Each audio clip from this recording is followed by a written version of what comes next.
Part 1. The Last Shift. Rain drummed against the roof of the old Ford Crown Victoria as Jack Coleman finished his last shift. 20 years driving a cab in Portland, Oregon had taught him to read this city like an open book. Every street, every alley, all familiar to the point of pain. His phone buzzed. A text from Emily. "Dad, running an hour late. Library. Love you." Jack smiled. His 17-year-old daughter was preparing for college admission. After Sarah's death 3 years ago, he and Emily had become everything to each other. Cancer had taken his wife in 6 months, leaving no time even to say goodbye. He parked at home and went inside, started the coffee maker, sat in the old armchair. On the wall hung a photograph, him in the Marines, young, full of strength. Another life, another person. The clock showed 9 p.m., then 10. Emily was always punctual. At 10:30, Jack dialed her number. Ringing. No answer. Again and again. Cold sweat ran down his spine. He rushed out of the house, started the car. The library was 20 minutes away, but he covered the distance in 12. The building was closed, the parking lot empty. Jack drove around the neighborhood, peering into the darkness. The alley behind the library. Something glinted in the headlights. He got out of the car. Emily's phone. Cracked screen, shattered case. Nearby, her backpack, contents scattered across the asphalt. Textbooks, notebooks, a torn jacket. Signs of a struggle. Jack's hands trembled. He picked up the phone, pressed the button. The screen flickered, showing the last messages. Unknown number. We know where you are. Another. We like you. And the last one, sent an hour ago. Too late to scream. Jack fell to his knees. A scream caught in his throat. Then he took out his phone and dialed 911. Part 2. A Powerless System. Detective Sarah Mills sat across from Jack at the precinct. Her face showed professional sympathy, but her eyes remained cold. "Mr. Coleman, we're doing everything possible." Her voice sounded rehearsed. "We're checking surveillance cameras, interviewing witnesses. An Amber Alert has already been issued." "It's been 8 hours!" Jack slammed his fist on the table. 8 damn hours! "I understand your pain, but..." "No, you don't." He leaned forward. "These messages, this wasn't a random kidnapping. They were watching her." Mills opened a folder. "We traced the number. Prepaid SIM card, bought with cash at a store on the outskirts. Cameras weren't working. Dead end." Jack looked at her, feeling something dark ignite inside him, something he'd buried 15 years when he hung up his Marine uniform. "What about cameras near the library?" "One camera caught a white van without plates leaving at 8:47 p.m. We're looking for it." "And that's it?" Mills sighed. "Mr. Coleman, statistics show that the first 48 hours are critically important. We're working around the clock." Statistics. Jack wanted to smash the table. His daughter wasn't a statistic. She was everything. He left the precinct at dawn. Portland was waking up, indifferent to his pain. People hurried to work, drank coffee, laughed. And somewhere out there was Emily, scared, alone. Jack got in his cab and drove home. But instead of sleeping, he went down to the basement, opened the old safe. Inside lay what he hadn't touched in years. A Glock 19, tactical knife, binoculars, and a map of the Portland area with marks made during his service days. If the police couldn't find Emily, he would find her himself. Part 3. The Hunter. The next 3 days, Jack barely slept. He studied Emily's phone, recovering data through the cloud. Social media, messages, geolocations from the past month. A pattern began to emerge. 3 weeks ago, Emily went to a new shopping mall on Burnside Street. That same day, someone added her as a friend on Instagram under the username @Portland_Scout. The account looked ordinary. Photos of the city, coffee shops, sunsets. Jack ran the profile through facial recognition software that his buddy from the CIA used. 2 matches. Both girls were listed as missing. One 4 months ago, the second 6. His heart beat faster. This wasn't coincidence. This was a system. He dug deeper. @Portland_Scout liked photos at specific locations. The library, university campus, gym on 82nd Street. Places where young girls were vulnerable. Jack made a list. Then he did what he'd never done in 20 years as a cab driver. He started surveillance. First night, nothing. Second, same. On the third night, parking near the gym, he noticed a white van. Dodge Ram, old model, tinted windows. License plates were there, but dirt made them unreadable. The van stood in the far corner of the parking lot. Jack took the binoculars.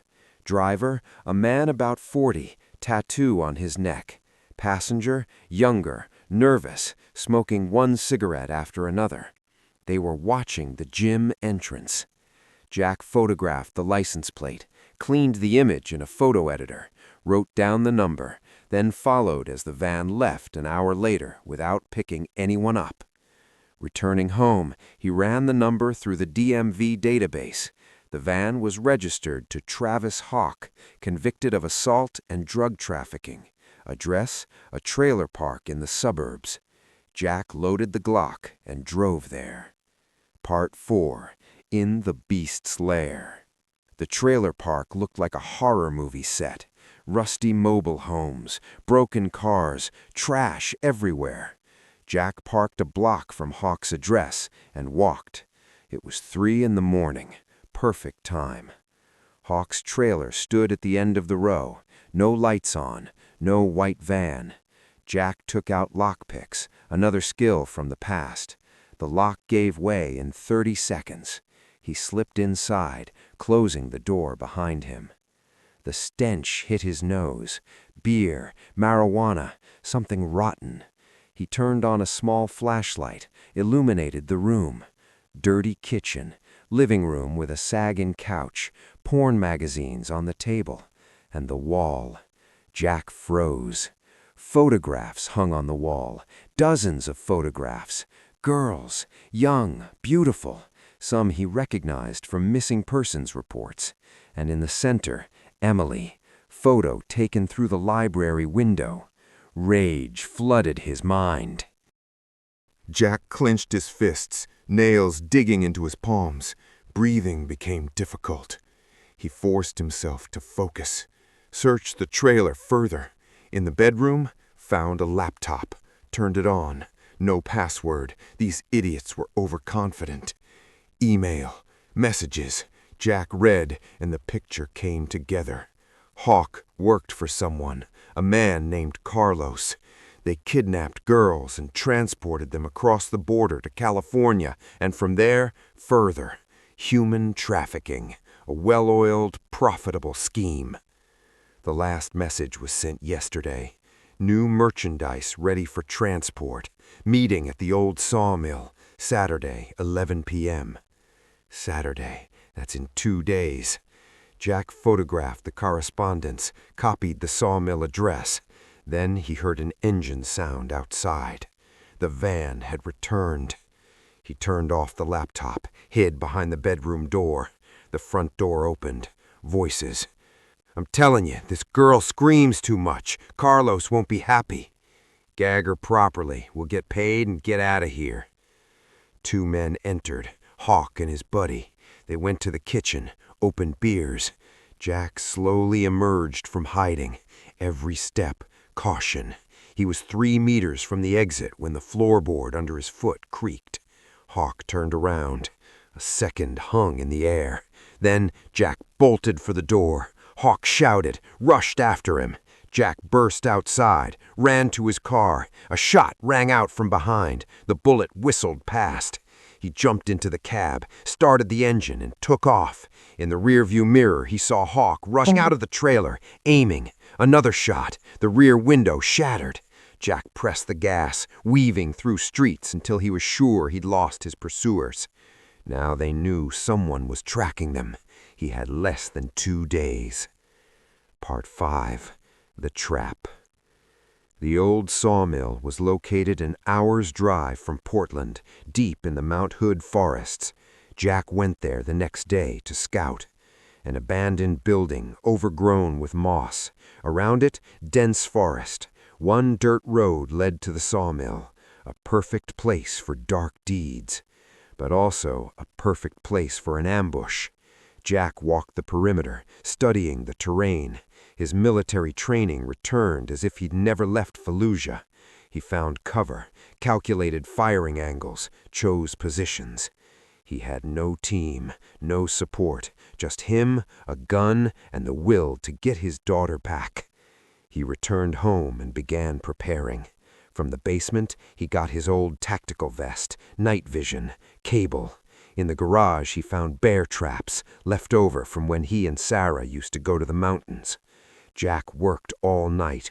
The plan came together in his head like a puzzle. He couldn't storm the sawmill head-on. There would be at least 3 of them, maybe more. But he could control the battlefield. At dawn, Jack went to the sawmill again.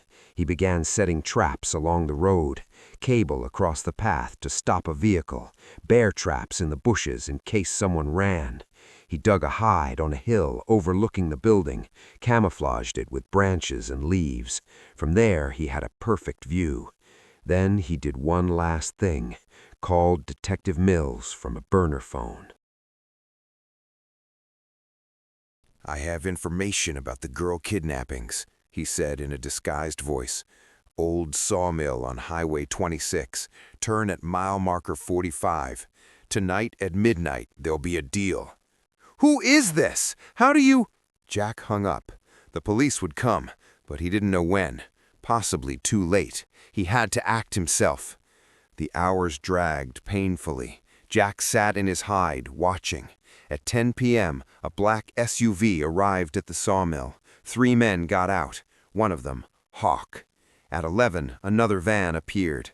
Girls were led out of it. 4 girls in handcuffs, gagged. The 4th was Emily. Part 6. Retribution. Jack gripped the Glock so hard his knuckles turned white.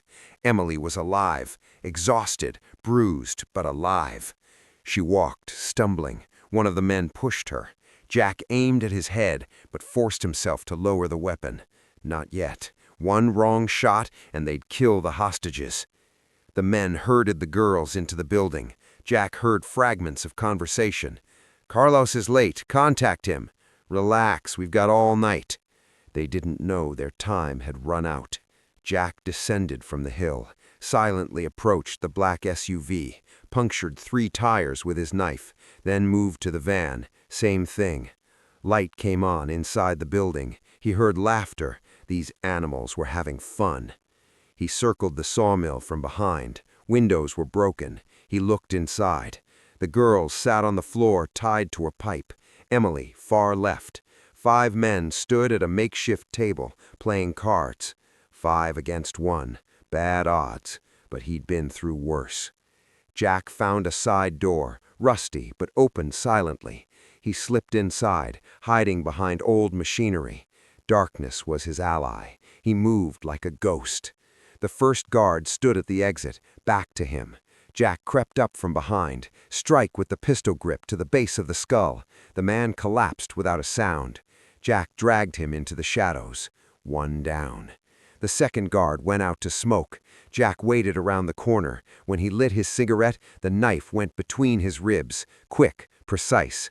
The former Marine laid the body next to the first. 2 down. "Hey, where's Jimmy?" someone shouted from inside. "Probably taking a piss." Laughter. They were relaxed. Big mistake. Jack circled the building from the other side, climbed to the 2nd floor via the fire escape. From there, he had a view of the entire 1st floor. 3 remained sitting at the table. Hawk, another big guy, and a Latino, probably Carlos.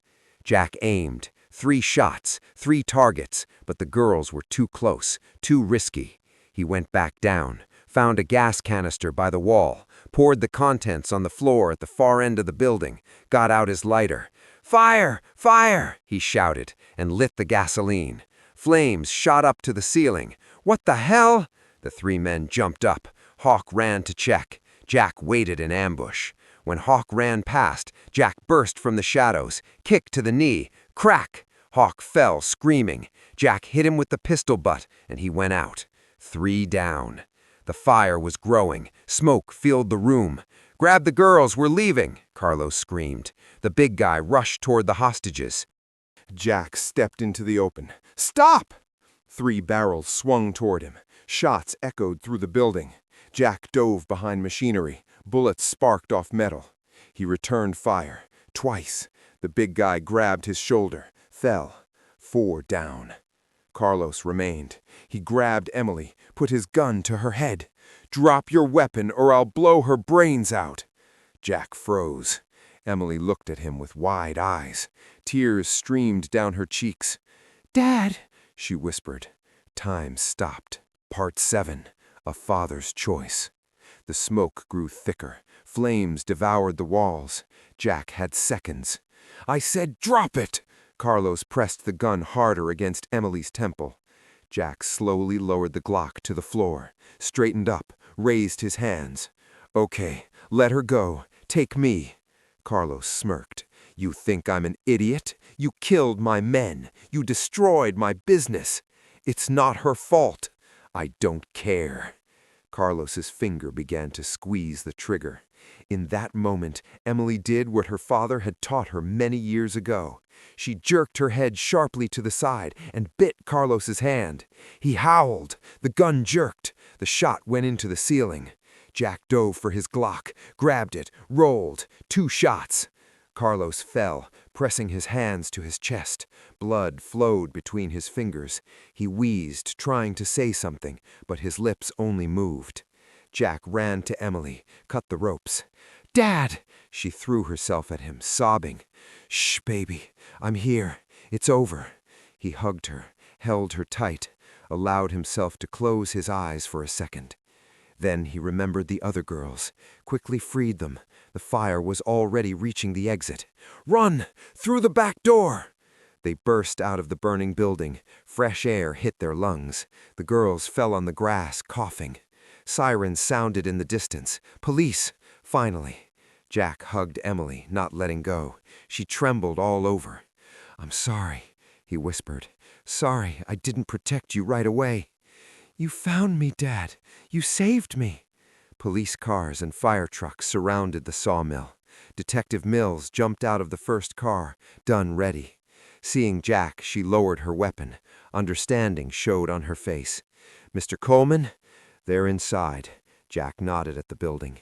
3 dead, 2 unconscious. Everything you need for the investigation is there. Mills looked at him for a long moment. "You're lucky these girls are alive." "That wasn't luck, Detective." She sighed. "We need your statement. You understand there will be an investigation?" "I understand." Paramedics rushed to the girls. Emily didn't want to let go of her father's hand, but she was gently led to the ambulance. Jack watched the sawmill burn. Fire consumed everything: evidence, bodies, his past. He felt no regret, only exhaustion. Epilogue: the price of justice. 3 months later, Jack stood at his house window, watching Emily play with a dog in the yard. They'd gotten a Labrador last week. The therapist said it would help her cope with the trauma. The investigation was over. Jack wasn't charged. Self-defense, hostage rescue, heroism, that's what the papers wrote. He didn't feel like a hero. At night, he still woke up in cold sweat. Saw the faces of those he'd killed, heard gunshots, smelled smoke. But then he'd hear Emily's laughter from downstairs, and it was worth everything.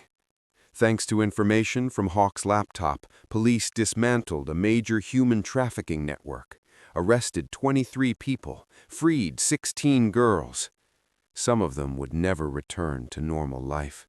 The scars were too deep. Jack no longer worked as a cab driver. He opened a small security firm, helping families protect their children, taught girls self-defense, installed alarm systems, small steps that could save a life. Emily came into the house holding a ball. The dog jumped happily beside her. "Dad, will you come with me to the college tomorrow? I want to show you the campus." He turned to her. The bruises were gone. The fear in her eyes had faded. Not completely, but enough to move forward. "Of course, baby." She hugged him. "I love you. I love you too." Jack closed his eyes. He knew he would never forget those days, the hunt, the fear, the shots. But he also knew he'd do it all the same again. Because some things are more important than the law. Some bonds are stronger than death. And a father's love for a daughter is the strongest of all. He looked at Sarah's photograph on the mantelpiece. She was smiling. Jack imagined what she would say now. She'd probably scold him for the risk, and then hug him tight and whisper, "Thank you for protecting our girl." Rain drummed against the roof again. Portland remained the same, chaotic, dangerous, unpredictable. But in this house, in this moment, it was warm and safe, and that was all that mattered.